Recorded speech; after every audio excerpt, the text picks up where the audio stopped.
Alright, hey guys, this is the lecture video for lesson 5-1. So, in activity 5, we are doing the distance and midpoint formula. So, lesson 5-1 is called distance on the coordinate plane.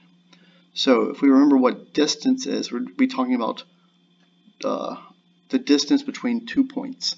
So, if we have a segment that looks, say, something like this, and we want to find the length of this segment, then to find the length of the segment, all you do is find the distance between the 2 points.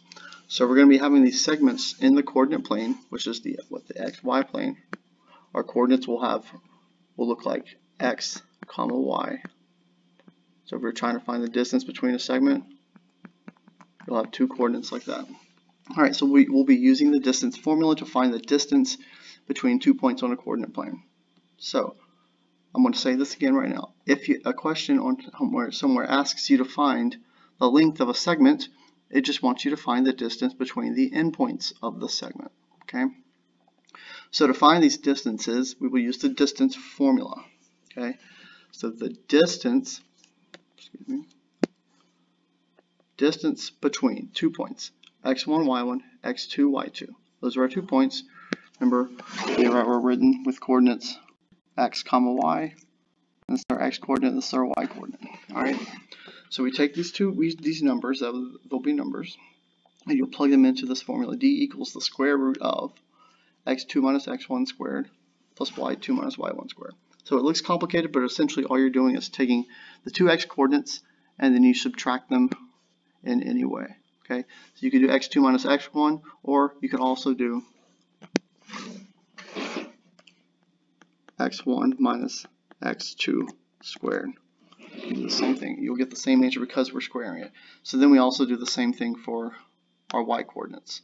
And then once we take the difference between those two, right, we square them. That's what a little squared button means right there. And then whatever you get, you're adding together. And then finally, you take the big square root. So let's look at some examples. P1 says use the formula to find the distance between A and B, and it gives the coordinates for A and B. So what I did here is I took my -4 and I took my 3, I did -4 minus 3, then you square that, plus 1 plus 1, so this is just 1 minus -1. Okay, so if you subtract a negative, you add it, so that's why we have 1 plus 1, and that's squared as well. So all we did here was plug in. Our next step, we just simplified a little bit. I had the -4 minus 3 gives me a -7 squared, and that's plus 2, because 1 plus 1 is 2. So that's how we got from here to here, and here to here. Alright, and then I square -7, I get a positive 49, and then 2 squared gives me a positive 4. Add those together to get square root of 53. Then we're going to plug that into our calculator. Okay, so if you plug into your calculator,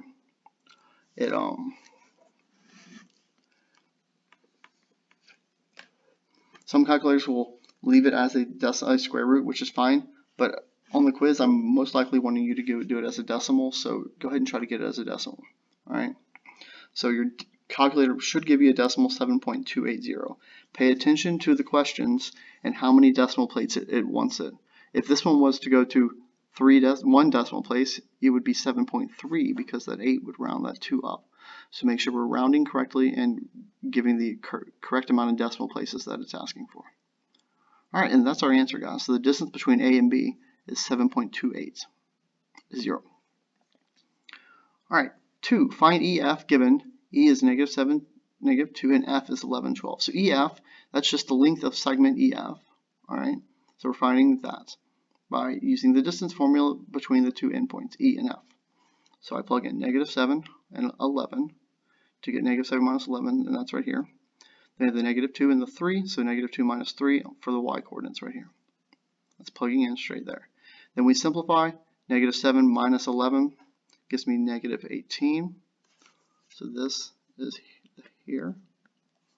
And then -2 minus 3 gives me -5. So then we have that. Now we square both of those for our next simplification. -18 squared gives me positive 324. and then negative 5 squared is just positive 25. Add those up together, you get square root of 349. And then finally, we take the square root of 349 to get the decimal 18.682. Okay. So next you want to find the distance between the 2 points on the graph. So on your notes, blank notes page, you get this thing and it doesn't have the coordinates for you. Okay. So first thing we had to do was write down what the coordinates for these two endpoints are. Okay. The endpoints for the top one are negative 5, 3, and the endpoints for the bottom are negative 2, negative 3. Alright, now we have that, we can plug those into the distance formula. So negative 5 minus negative 2 is negative 5 plus 2 right here. And then 3 minus negative 3 is just 3 plus 3 right here. And we have that squared. Sorry about that, phone's ringing. I'll answer that later.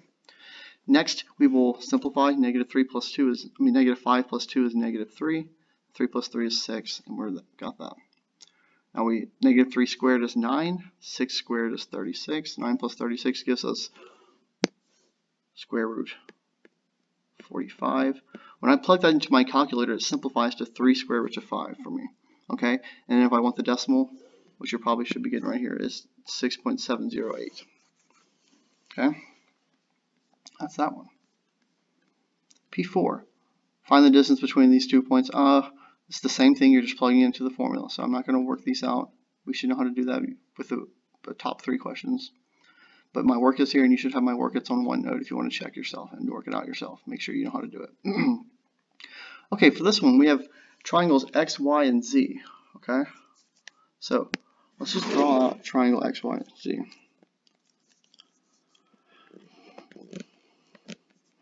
Okay, so X, triangle, doesn't matter what kind of triangle right now. X, Y, Z. Okay, now let's actually do it like this. Just to be, if I'm drawing my triangle like that. X, Y, Z. Okay.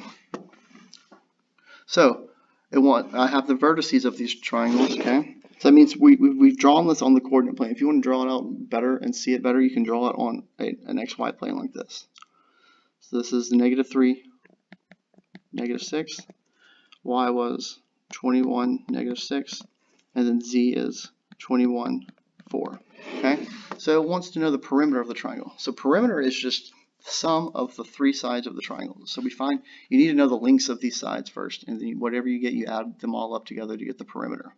So since I know the coordinates of the points, but I don't know the lengths of those sides, I know that the length of a segment, so say like segment XY, is just the distance between its 2 endpoints. So I can just find the lengths by finding the distance between X and Y, distance between Y and Z, and the distance between X and Z. And that's what we did right here. And that's how we found our 3 distances, okay? So let's do that.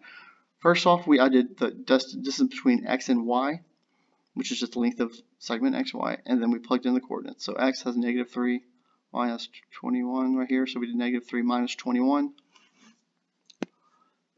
Alright, and then we did, so this should be a square right here, sorry. This should be, and then we have the negative 6 and then the negative 6. Negative 6 plus 6. So that negative 3 minus 21 is 24, negative 24 squared. And the negative 6 plus 6 is just 0 squared, so that's why we do not have it in this next thing right here. Alright, the square negative 24, and I get 576, and then take the square root of 576 to get positive 24. And that means XY has length of 24. Okay. YZ, do the similar thing, plugging in the coordinates based on it, and then I end up simplifying it to get that it is equal to 10. So that means that YZ, excuse me, is 10. And then XZ, similar thing, plug them all in, get that the XZ is 26. Okay? So now I add up these 3 numbers that I just found to find the perimeter. Down here, P equals 24 plus 10 plus 26, and the answer is 60. You'll have one like that on the homework. It asks you about perimeter and everything. There's also a part of it that asks you about the area. Don't worry about that if you can't figure it out. Try your best though. And then on the quiz, you'll be dealing with a rectangle. So you'll have 4 different distance formulas to do, and I've given you a hint on there for which ones you need to do, okay? All right, use the distance formula to show that segment AB is congruent to segment CD. Okay, all we're doing here is, well, for 2 segments to be congruent, that means that also we know that AB, which is the length of AB, is equal to the length of CD. So we can just find the distance between A and B and the distance between C and D. And if those 2 distances are equal, then we have shown that segment AB is congruent to segment CD. So I wrote down the coordinates of AB, C, and D right here, okay, from the graph to the right. And then we found the distance between A and B. Take the coordinates from A and B, plug them in. You should get the square root of 29. Do the same thing for C and D, and of course you also see the square root of 29. So once we do that, we know that those 2 segments have the same length, so they are congruent. And that is all we're going to do for lesson 5-1. We'll skip P9. So if you have any questions, hopefully this helps out if you missed class and you're trying to do your homework or understand what the notes mean.